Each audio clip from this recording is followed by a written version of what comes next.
going to play you what we're going to do today. I'm just going to do it nice and slow so you can hear it, and then we'll talk about it.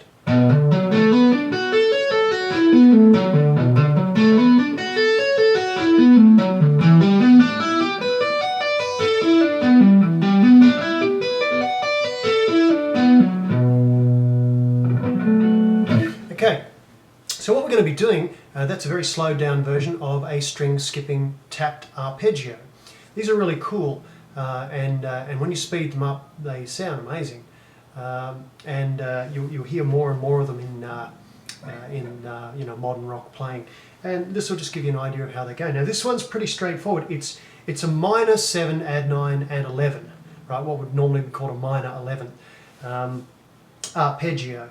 And what that means is that it's minor, so that means that the third note, right, in the chord is, because an arpeggio is just a chord with the notes played separately. So when you think about it as a chord, the third is a minor third, or what we would call a whole step and a half step above the root note, right? And the minor means that we play a note that is a whole step below the root. Now the root is B in this case, okay? B is the 7th fret on the low E string in this case.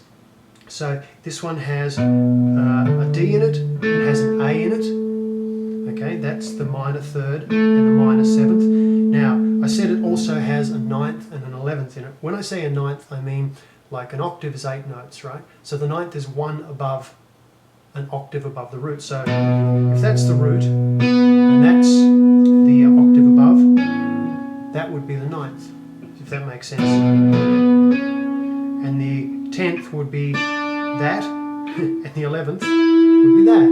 In this case, we're talking about B being the root, we're talking about C sharp being the 9th, and we're talking about E being the 11th, okay? We're not necessarily going to use them in the first octave above. We can use them in any octave above, but they're still referred to as the 9th and the 11th.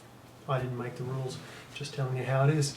So, and I learnt from jazz theory. I'm not a jazz player's small toe, but I learnt the theory based around how jazz players do it. So that's how I think about these things. So when I say minor 7, add 9, add 11, all I mean is a minor chord, yeah. So, oh, that was embarrassing. A minor chord with the 7th, with the 9th, and with the 11th added. Okay, so that's all we're going to do. Now this one looks very much like a blues scale, but we're skipping over strings. If you know how to play a minor pentatonic scale, you know the one that everybody learns, that one. Okay, if you play that but you skip over every second string, so you play the E string, then you play the D string, then you play the B string, you already know what to do with your left hand. Okay, now I hope that makes it easy without me having to explain. Now the notes I'm playing here are B, D, A, B, F sharp and A. And what they are, for those who may not know the blues scale but want to give this a go anyway, we're talking about the 7th fret with the 1st finger on the low E string, the 10th fret on the low E string with the little finger, on the D string, 7th fret with the 1st finger, 9th fret with the 3rd finger. Skipping now over to the B string, we have the 7th fret with the 1st finger, and we have the 10th fret with the pinky. Okay, now what I'm going to do with my right hand, right, is I'm going to tap a note on each of those 3 strings. I'm going to tap slightly different notes coming back, slightly. Actually, only one note different coming back to what I do when I go up, and there's a reason for that, and it just breaks it up, makes it less monotonous to the ear. You know, if you go up and down and up and down an arpeggio without changing it each time you go up or down, it gets really boring really quick. So I would always try to alter some of the notes on the way back, because your ear is always, you know, playing catch up, and that's a good thing. It makes it sound interesting. Okay, so so for the sake of being interesting, what I'm going to be doing is I'm going to be tapping on the E string with my right finger, my right hand, any finger, whatever finger you use, good. Okay, so the 14th fret on the E string, the 12th fret on the D string, the 14th fret on the B string, and coming back the 14th fret on the D string. So sounds a bit weird, doesn't it? But when you put it together, it sounds kind of like this. Left hand, 2 notes, hammer on the right note. Skip over the string to the D string. Skip over the G string to the B string. Come back, pulling off all the way on the 14th fret, okay, with the finger there, pulling off, 14th fret. Okay, now I'll put that together so it actually flows for you.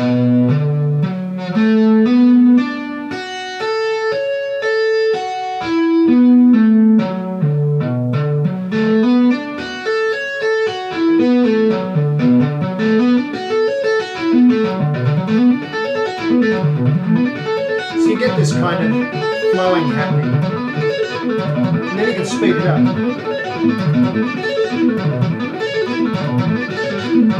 Okay, now this pattern, this first one's very, very handy because you can just flip it over to the next pair of strings. Like, so what we were doing was we were skipping over we were starting on the E and we were skipping over the A, the G, as we went. Now what we're going to do is start on the A and we're going to skip over the D and B string.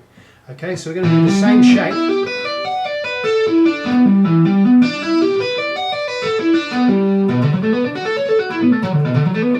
So we'll skip over.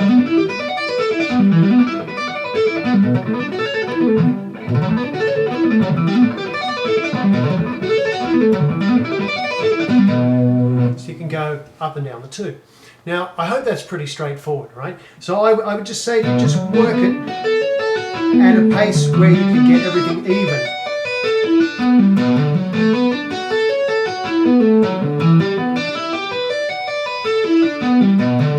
Just do this. Once you get all the notes worked out, you try and keep it even.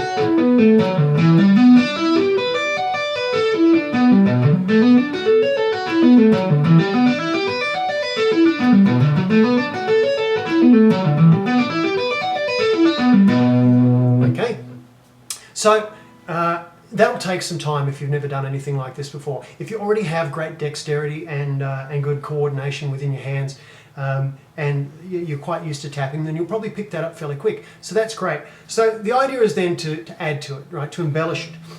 Now, what we've done there is we've done one chord type, a minor 7, right? There are lots of chord types that you can choose, that you can build arpeggios from. Let's say we could take that and make it, let's say, we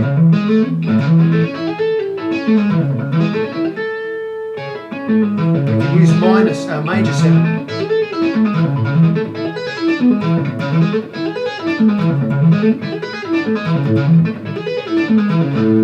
Okay, now what I'm doing is making it major 7, add 9, and I'm actually adding the 11th there as well. So it's the same. It's a major 11.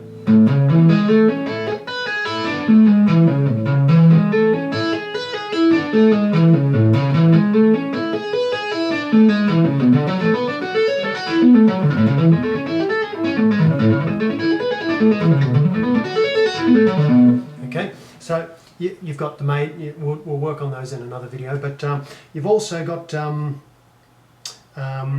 dominant 7th.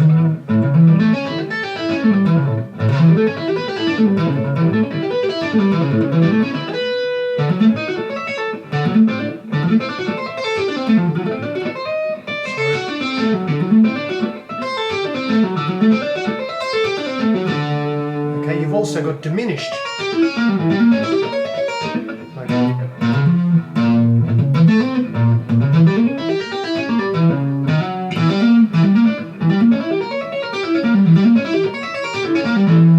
Okay, so you've also got those. Now, between those 4 chord types, between major 7, minor 7, dominant 7th, and diminished, you actually have all the chords of a key that you can break into arpeggios. So you can kind of put them together and do things. Now, I'm making this up on the fly here. I really didn't expect to actually do this. I just decided a minute ago that I would do this. So it's not going to be great. Okay, it never is. I mean, let's face it, but it'll give you some idea. So let's say I use the minor 7.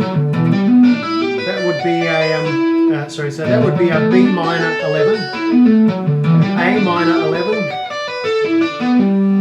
A dominance. Sorry, E minor 11, and A dominance 7, and what would this be? This would be a D major 7, and I'll come back through through what would be a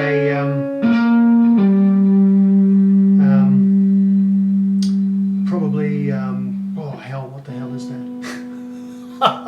Oh, I love that. It would be a C sharp diminished. Yeah, that's what it is. I had like one of those brain things there. So I'll go through that that one again. So after the major 7, coming back through the C sharp. I just could not think what the hell I was supposed to do there. So that was B11, E11, A7,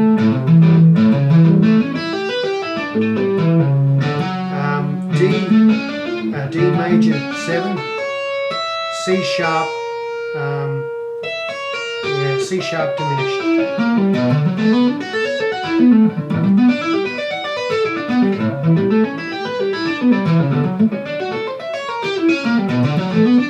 So you can put them together like that. Try to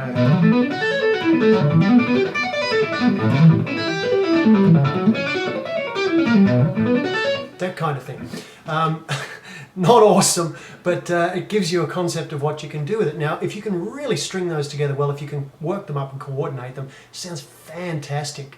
I can't give you an example of how fantastic it sounds right now, but I'm sure in a couple of weeks after I've spent some more time on the guitar, I'll be able to do just that. But anyway, look, I hope you've enjoyed this as much as I've enjoyed making a complete dick of myself.